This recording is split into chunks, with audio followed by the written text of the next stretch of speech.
छत्तीसगढ़, प्यारे छात्र छात्राओं, आप सभी को स्वतंत्रता दिवस की हार्दिक शुभकामनाएं।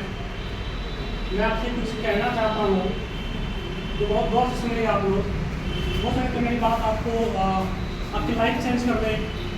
उससे पहले मैं ये कहना चाहूँगा आपको कि आप लोग आए यहाँ पे अपने बातों को रखे।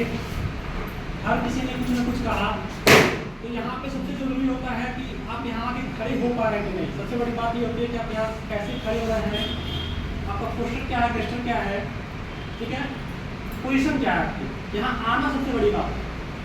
उससे पहले मैं कुछ थोड़ा सा आपको आपके अंदर ऊर्जा भरने का काम करूँगा। कुछ नशा तिरंगे की आन का है, कुछ नशा तिरंगे की आन का है, कुछ नशा मातृभूमि की शान का है।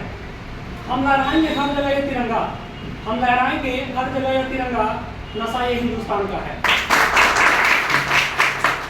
इसी क्रम में मैं आपको ये बताना चाहूँगा कि जो हमारा भारत देश था है अभी भी, ये क्या हुआ था कि भारत के अंग्रेजी हुकुमों से आज़ाद हुआ था। काफ़ी मतलब संघर्ष करने के बाद काफ़ी लोगों ने अपना त्याग भी दिया, बलिदान भी दिया और उनको बहुत सारी चीज़ें झेलनी पड़ी।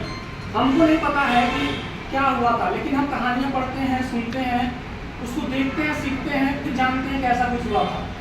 लेकिन जिनने लड़ाइयाँ लड़ी थी देश के लिए, वो वाकई में हकदार थे और उनका नाम इसीलिए दिया जाता है क्योंकि वो वैसा किए थे। ठीक है, आज के दिन लाल किले पे प्रधानमंत्री नरेंद्र मोदी ध्वजारोहण करते हैं। ठीक है, उसके बाद मैं ये कहना चाहूँगा आपसे कि देश को आज़ादी दिलाने में जिसकी भी भूमिका रही है बहुत बढ़ चढ़ के रही है, हम लोग प्राणों को न्यौछावर करके देश को आज़ादी दिलाने में। एक छोटी सी कहानी मैं आपको प्रस्तुत करना चाहूँगा, बताना चाहूँगा, थोड़ा गौर सुनिएगा क्योंकि ये कहानी जो है ये बहुत मतलब मायने रखेगा आपकी लाइफ में, तो ध्यान से सुनिएगा। बात एक स्कूल की है। स्कूल में सभी छात्र पढ़ाई कर रहे थे। जो प्रोफेसर साहब थे वो हर दिन आते थे, पढ़ा के चले आते थे।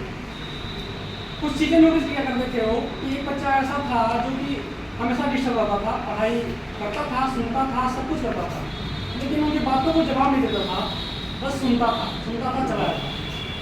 उन्होंने नोटिस किया, उन्होंने पूछा भी, 4-5 ने नोटिस किया, फिर पूछा क्या बात है। शाम को अपने ऑफिस में बुलाए और पूछे क्या बात है, आखिर क्यों मेरी बातों को जवाब नहीं दे पा रहे हैं आप, चाहे कुछ कह नहीं पा रहे हैं।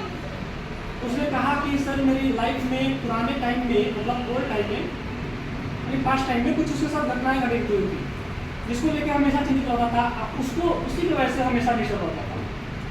वो समझ गया कि मामला क्या है। फिर क्या किए, उस बच्चे से कहे कि ये काम करिए आप, मेरे घर पे आइए, यानी मेरे रूम पे आइए, चाहे जहाँ भी बुलाए हो। अगली सुबह वो बच्चा फिर गया स्कूल, जैसा रिएक्शन हर दिन का था वैसा इस दिन था। वो गया उनके रूम पे, वो कुछ नहीं कहे, बच्चे को बैठाए और चले गए किचन रूम में। शिकंजी बनाया उन्होंने और शिकंजी में जानबूझकर नमक की मात्रा ज़्यादा कर दिया। समझ रहे ना, नमक को ज़्यादा बढ़ा दिया जानबूझकर और लाकर उस बच्चे को ग्लास दे दिया, कहा कि लो पियो। उसने पहला ही घूंट जैसे ही मुंह से लगाया, उसको नमक का पता चल गया था और वो अपने मुंह को मतलब ऐसा रिएक्ट किया कि प्रोफेसर समझ लिया क्या हुआ, शिकंजी खराब है क्या, लाओ मैं फेंक देता हूँ। तो उसने कहा कि नहीं सर रहने दीजिए, थोड़ा नमक ही ज़्यादा है ना, इसमें हम थोड़ा चीनी की मात्रा बढ़ा देंगे तो मिठास आ जाएगा, नमक की मात्रा खत्म हो जाएगी, इसको हम पी सकते हैं। तो क्या किए, वो कहे कि ठीक है अच्छी बात है। तो वही उन्होंने समझाया कि जो नमक की मात्रा है वो तुम्हारी लाइफ है, और जो तुम चीनी मिलाने काम कर रहे हो, चीनी मिलाने काम कर रहे हो, वो क्या है तुम्हारे आने वाले अच्छे लोग हैं। जो आप अच्छे लोगों के साथ रहते हैं, वो उन लोगों के साथ रहेंगे तो आपको मोटिवेशन मिलेगा, वो बताएंगे क्या करना है, कैसे करना है।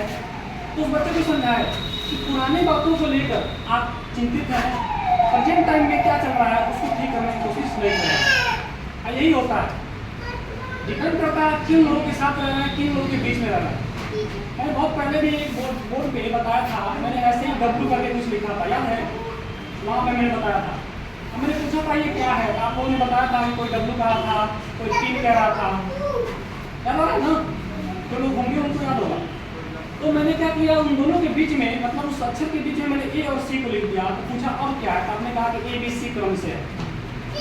उस B का मतलब पहचान कैसे हुआ, उनके पड़ोसी लोगों से, किन लोगों के साथ रह रहे हैं, किन लोगों के बीच रह रहे हैं, क्या कर रहे हैं, उनकी पहचान। तो वैसे ही आपका लाइफ है, आप किन लोगों के बीच रह रहे हैं, किनसे बात कर रहे हैं, क्या कर रहे हैं, उससे आपकी पहचान है। अगर इंसान एक स्टेटस भी लगाता है ना, तो उससे पता चल जाता है उसकी माइंड क्या है। वो माइंड के ऊपर ही डिपेंड करता है। अगर स्टेटस लगा रहा है, सही बात है, ये रियल बात है। तो अगर आप स्टेटस कोई लगा रहे हैं तो आपका वो उसमें 99% आपका दिमाग रहता है। आप यही सोच के लगाते हैं कि स्टेटस में क्या है, और उससे इंसान दूसरा पकड़ लेता है कि दिमाग में चल क्या है, आप करते क्या हैं, करना क्या चाहते हैं, यही रियल खास है ना। तो मैं यही कहूँगा कि अभी से कुछ बिगड़ा नहीं है। ये मैं अपना बात नहीं कह रहा हूँ, कि ये मेरे टीचर थे जो मुझे पढ़ाते थे। परीक्षा भी 5 दिन भी रहता था तो यही कहते थे कि आज से कुछ नहीं बिगड़ा है। अगर आज से हम 5 क्वेश्चन रोज क्या करेंगे, कल 10 होगा, परसों 15 होगा, अगले दिन 20 होगा। लेकिन आज एक हार मान लें कि यार 5 दिन परीक्षा होगा, करें सब पकड़ लें, छोड़ लें, तो क्या होगा जाएगा नहीं। लेकिन हो सकता है उसको थोड़ा सा कवर कर सकते हैं। मैं हर दिन कहा हूँ, अगर एग्जाम पुलिस का है तो आप पहले सिलेबस कंप्लीट करें, ताकि आपके दिमाग से नेगेटिव चीज़ निकले कि आपने सिलेबस पूरा कंप्लीट कर लिया है, तो आपके पॉजिटिव विचार आएंगे। अब जब तक सिलेबस, देखिए दिमाग को गलत मैसेज देना पड़ता है। मैंने क्यों कहा था कि अगर टेस्ट दे रहे हैं तो 10 क्वेश्चन गलती होगी, सही कर दीजिए जानबूझ के, उसको देखने में करिए, सही कर दीजिए। जब स्कोर आपका ऑटोमेटिक हाई जाएगा, मैं टेस्ट की बात कर रहा हूँ, प्रैक्टिस टेस्ट की, जब हाई जाएगा तो कॉन्फिडेंस लेवल आपको बढ़ा रहेगा। और जब एक बार ईमानदारी से देंगे दूसरी बार, तो क्या होगा, वहाँ पे जब स्कोर कम होगा तो अपने आप को निराशा महसूस करेंगे, फिर आप तैयारी में लग जाएंगे। तो कभी कभी नेगेटिव बात रख के भी दिमाग को सफाई बनाना पड़ता है। हर से ये बहुत सारे तरीकाएँ हैं जिससे क्या होगा, आप अपने आप को चेंज कर सकते हैं। क्या हुआ, क्या गया, उसको छोड़िए, जो प्रेजेंट टाइम में चल रहा है उसको सही करिए, और उसको सही करेंगे तभी भविष्य आपका सही होगा। और खाली के डूबे रहिए, पकड़े रहिए एक ही रस्सी को कि पिताजी कह दिए इसमें कि गन्ना बोया जाएगा, वो भले हो चाहे ना, गन्ना ही बोएगा तो गन्ना ही बोएगा। आप है ना, परिवर्तन लाइए, सोचिए।